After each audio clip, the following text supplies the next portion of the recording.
মুদাসসির খুলুন সূরা নম্বর 74 আয়াত নম্বর 42 থেকে 43 এর মধ্যে তিনি বলছেন, কি বলছেন আল্লাহ রাব্বুল আলামিন? তিনি বলছেন, মা সালাকাকুম ফি সাকার, তোমাদেরকে এই জাহান্নামের মধ্যে কে নিয়ে এলো? তোমাদেরকে এই জাহান্নামের মধ্যে কে নিয়ে এলো? তোমরা জাহান্নামের মধ্যে কি করতে এসেছো? জাহান্নামের গেটম্যান জিজ্ঞাসা করবে, তোমরা কি করতে জাহান্নামের মধ্যে এসেছো?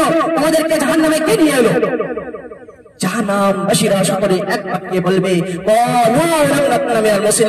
আমরা দুনিয়ার মধ্যে মুসলিম ছিলাম না, আমরা দুনিয়ার মধ্যে বছর সওয়াব আদায় করতাম না, যার কারণে আজ আমাদেরকে এই জাহান্নামের মধ্যে আসতে হয়েছে, যার কারণে এই জ্বলন্ত আগুনের মধ্যে আমাদেরকে আসতে হয়েছে। আমরা বছর সওয়াব আদায় করতাম না, আমরা মুসলিম ছিলাম না, আমরা কুফরি করতাম, আমরা শিরক করতাম, এর জন্য আজকে আমাদেরকে এই জাহান্নামের মধ্যে আসতে হয়েছে।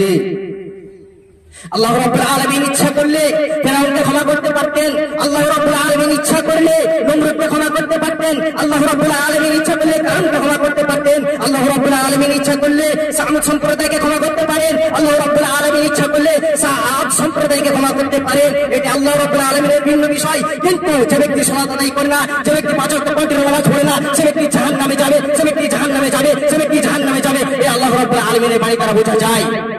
যদি আল্লাহ রাব্বুল আলামিন আপনার প্রতি দয়া করেছে, এটা ভিন্ন বিষয়, কিন্তু আপনি যেন পাঁচ ওয়াক্ত সালাত আদায় করেন না, আপনাকে জাহান্নামে যেতে হবে। আল্লাহ রাব্বুল আলামিনের বাণী দ্বারা বোঝা যায়।